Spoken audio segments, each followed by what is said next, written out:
ভারতীয় জনতা পার্টি রাজ্যের সরকার 5 বছর পূর্তি হচ্ছে।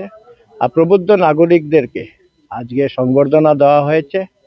আর গত 2টা ট্রাম আমরা যে কাজকর্ম করেছি তার জন্য একটা ছোট বই আমরা এখানে সবাই প্রবুদ্ধ নাগরিকদেরকে নিয়ে সেটা বই উন্মোচন হলো।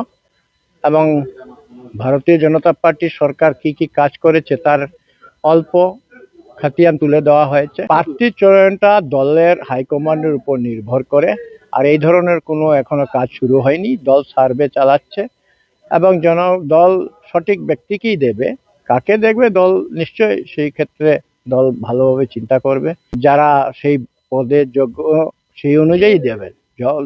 দল যোগ্য প্রার্থীকেই দেবে এবং দল বিভিন্ন কিছু সমস্ত অ্যানালাইসিস করেই দল প্রার্থী করে।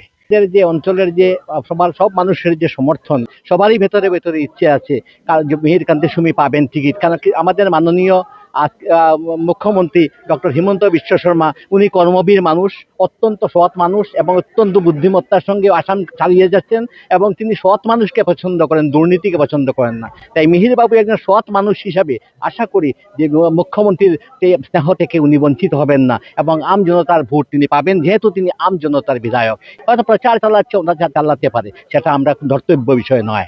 আমরা ভাগ্যবান যে আমাদের আসামে এরকম একজন দক্ষ সুযোগ্য মুখ্যমন্ত্রী আছেন, ডেডিকেটেড মুখ্যমন্ত্রী, কাইন্ড হার্টেড মুখ্যমন্ত্রী আছেন।